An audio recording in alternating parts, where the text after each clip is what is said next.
अस्सलाम वालेकुम नाज़रीन, मेरा टीवी न्यूज़ में वलीगार आवां सायरा सुमरो आवां बेरिया गुल सब खबरी का नजर हेडलाइन ते वज़ीर आज़म शहबाज शरीफ की सदारत हेठ FBR में जारी सुधारन के हवाले से जायजा इजलास टास्क फोर्स तरफा पेश कल एक्शन प्लान की मंजूरी ॾिनी वई। वज़ीर आज़म तरफा एक्शन प्लान के टाइम लाइन से गॾु पेश करण ऐं टैक्स तकरार के जल्द हल लाइ ADR निज़ाम के वधीक असराइतो बणाइण की हिदायत। वज़ीर आज़म शहबाज शरीफ चयो त FBR में डिजिटलाइजेशन ऐं जारी सुधारन जा बेहतर नतीजा अची रहिया आहिनि। वज़ीर आज़म ADR निज़ाम सां अदालतुनि ते केसनि जो भार घटि थींदो ऐं टैक्स केस जो फ़ैसिलो जल्द थी वेंदो। फील्ड मार्शल सैयद आसिम मुनीर चयो आहे त मार्का हक़ अवाम हुकूमत ऐं पाक फौज विच में हम आहंगी जी अलामत आहे। समूरन अंदरूनी ऐं बैरूनी चैलेंजनि जे मुक़ाबले में बुनियादी मरसूस जीअं बीठल आहियूं। ISPR तरफां जारी कल पधराई मुताबिक़ फील्ड मार्शल जी सदारत हेठ 275वीं कोर कमांडर कॉन्फ्रेंस थी। फोरम पारां वालरल कश्मीर में ज़ुल्म अदालतुनि खां मथां क़त्ल ऐं आबादियाती तब्दीली जी सख़्त लफ़्ज़नि में मज़म्मत। कोर कमांडर्स कॉन्फ्रेंस में शहीदनि जी बेमिसाल कुर्बानी की राज़ तहसीन पेश। चीफ ऑफ डिफेंस फोर्स तरफां हथियारबंद फौज की तैयारी पेशा वाराना महारत ऐं जंगी सलाहियतनि ते इत्मीनान जो इज़हार। फोरम में चवणो हो त शहीदनि जूं लाज़वाल कुर्बानियूं हमेशा पाकिस्तान जी क़ौमी सलामती इतिहाद ऐं इस्तिकामत जे बुनियाद बणियल रहंदियूं। अमरीका जी जंग वारे वज़ीर चयो आहे त ईरान आपनाई हुर्मुज़ खे कंट्रोल नथो करे सघे। नाकाबंदी में अमरीका जा 15,000 अहलकार हिस्सो वठी रहिया आहिनि। ईरान सां जंगबंदी ख़त्म नाहे थी। ऑपरेशन प्रोजेक्ट फ्रीडम जारी आहे। प्रोजेक्ट फ्रीडम जो मक़सद आपनाई हुर्मुज़ तां वापारी आमदो रफ़्त जी बहाली आहे। ईरान कमर्शियल शिपिंग ते हमला कया त सख़्त जवाब ॾिनो वेंदो। अमरीका जे जंग बाबति वज़ीर पेट हेगस्टिक अमरीकी फौज जे जनरल डैन केन सां गॾु ब्रीफिंग ॾींदे चयो त ईरान जूं कार्रवायूं उन हद ताईं नाहिनि पहुतियूं जो जंग ॿीहर शुरू कई वञे। ईरान जी नंढी बेड़ियुनि ऐं ड्रोन खे मुंहुं ॾेई रहिया आहियूं।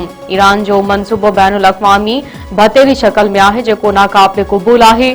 अमरीका जे हुर्मुज़ में मौजूदगी जारी आहे जीअं वापारी सरगर्मियूं आज़ादाना जारी रहनि। गॾियल अरब अमारात ईरान के खिते में अमन लाइ ख़तरो करार ॾेई छॾियो। UAE जे दिफ़ा वारे वज़ीर अनवर करकाश चयो आहे त ईरान अगराई कंदड़ धुर आहे। ईरानी नार में बहरान वधाइण जो ज़िम्मेवार आहे। पिण बयान में UAE जे दिफ़ा वारे वज़ीर चयो आहे त आलमी बिरादरी पारां हमले जी मज़म्मत UAE जे मौक़िफ़ जी तौसीक़ आहे। जवाब जो हक़ महफ़ूज़ रखूं था। बरतानिया ऐं सऊदी अरब पारां गॾियल अरब अमारात मथां हमले जी मज़म्मत। ईरान जो परॾेही वज़ीर अब्बास इराक़ची चीन जे दौरे ते रवानो। अब्बास इराक़ची बीजिंग में चीन जे परॾेही वज़ीर सां मुलाक़ात कंदो। पंहिंजे बयान में ईरानी परॾेही वज़ीर चयो आहे त अमरीका खे संदसि बुरो चाहींदड़नि खां परे रहणु घुर्जे। कुझु अंसर अमरीका खे ॿीहर दुबड़ में धिकणु चाहिनि था। गॾियल अरब अमारात खे बि एहतियात करणु घुर्जे।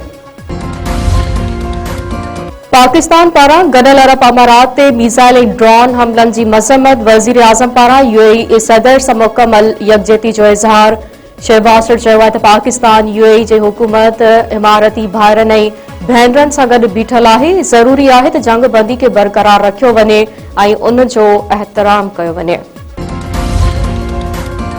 अमरीकी सदर पारां ईरान जूं 7 बेड़ियूं तबाह करण जी दावा। ॾखण कोरिया जे कार्गो जहाज़ मथां ईरान जे हमलनि जो इल्ज़ाम। डोनाल्ड ट्रंप चयो आहे त ईरान जंग ख़त्म थियण बाद तेल जूं क़ीमतूं घटि थी वेंदियूं।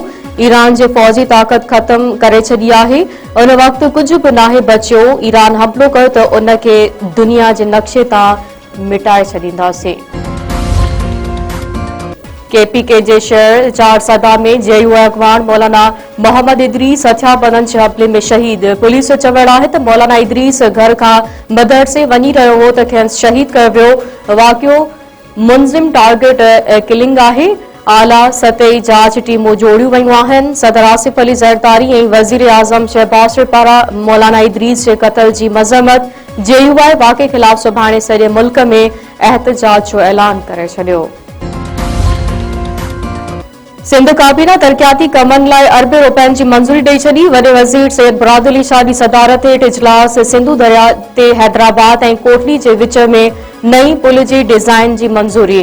कराची जे रोडनि जी बहाली लाइ 6.5 अरब रुपया मंज़ूर। मौरे में 4 नयूं अदालतूं क़ाइम थींदियूं। 432.597 मिलियन रुपया मंज़ूर। सिंध काबीना हैदराबाद में कब्रिस्तान लाइ 252.206 मिलियन रुपयनि जी मंज़ूरी ॾेई छॾी। कासमाबाद जे मुख़्तलिफ़ इलाइक़नि में पाणी जी लाइन विछाइण लाइ 800 मिलियन रुपया मंज़ूर। सिंध म्यूज़ियम खां अली प्लस ताईं शेख हयास रोड खे विकिरो करण जी बि मंज़ूरी। रोड़ी में कारे इल्ज़ाम हेठि क़तल कयल गुलाम भारो वारे केस जी सखर जी अदालत में ॿुधणी। पुलिस गिरफ़्तार कयल मक़तूला जे मामले मोला बख़्श भारो खे अदालत में पेश कयो। जवाबदार ॾोह जो एतराफ़ कंदे बयान बि कलमबंद करायो। अदालत जवाबदार खे चई ॾींहं जे रिमांड ते पुलिस हवाले करे छॾियो। सरकार जे फरियाद ते दाख़िल कयल केस में मक़तूला गुलाम भारो जो मुड़िस सिकी लधो पी इमदाद भारो, ॿ मामा मोहम्मद यूनिस ऐं मोला बख़्श भारो नामज़द। मक़तूला जो मुड़िस सिकी लधो ऐं मामो मोला बख़्श भारो गिरफ़्तार थियल ॿियनि जवाबदारनि जी गिरफ़्तारी अमल में न आई। लाड़काने जी अदालत नींगरी ज़्यादती केस में जवाबदार खे 6 साल कैद जी सज़ा ॿुधाए छॾी। फोर्थ एडिशनल एंड सिविल जज अब्दुल हसीब बबलो जी अदालत धुरियनि जा दलील ॿुधण बाद जवाबदार बाबर माची खे 6 साल कैद ऐं 5 लाख रुपया ॾंड जी सज़ा ॿुधाई। जवाबदार गुज़िरियल साल 5 वरनि जी नींगरी खे जिन्सी ॾाढाई जो निशानो बणायो हो। गंदाबाव वेझो हथियारबंदनि पुराणे तकरार तां 2 नौजवाननि खे क़तल करे छॾियो। ॻोठ राहूजा में राहूजा ऐं ॾेथा धुरनि में तकरार भड़की पियो। हिक ॿिए मथां अंधाधुंध फायरिंग। गोलियूं लॻण करे 30 वरनि जो अब्दुल कादिर ऐं 25 वरनि जो जान मोहम्मद ॾेथो मारिजी विया। फायरिंग में मीर हसन, फज़ल मोहम्मद ऐं गुलाब खान ॾेथो ज़ख़्मी। वाक़े बाद इलाइक़े में छिकताण वारी सूरत हाल। पुलिस जो चवणु आहे त 5 साल अॻु राहूजा बिरादरी तरफ़ां ॾेथा बिरादरी जी नारी अगवा करण वारे मामले तां धुरनि में तकरार शुरू थियो हो। शाह लतीफ़ यूनिवर्सिटी जे इंतजामिया ऐं मुलाज़िमनि विच में ॻाल्हियूं कामयाब। एहतजाज ख़त्म। वाइस चांसलर तरफ़ां जोड़ियल कमेटी जूं एम्प्लॉइज़ वेलफेयर एसोसिएशन अॻवाननि सां ॻाल्हियूं। मुतालबा मंज़ूर थियण बाद मुलाज़िमनि 5 ॾींहनि खां जारी धरणो ख़त्म करे छॾियो।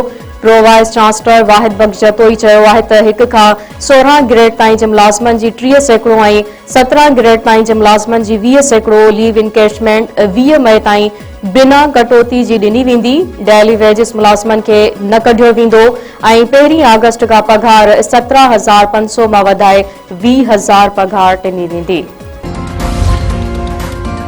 बीरो खान वेझो चांडिया धुरियनि में हलंदड़ तकरार तेज़ नौजवान क़तल, 1 ॼणो ज़ख़्मी। ॻोठ काइम खान चांडियो जे धुरियनि में झेड़ो। फायरिंग में 19 वरनि जो अनवर चांडियो मारिजी वियो। ॿी धुर जो नौजवान सजाद चांडियो ज़ख़्मी। मक़तूल जो लाश पोस्टमार्टम बाद वारसन हवाले। धुरियनि में हलंदड़ तकरार तां 5 माण्हू क़तल ऐं केतिरा ई ज़ख़्मी थी चुका।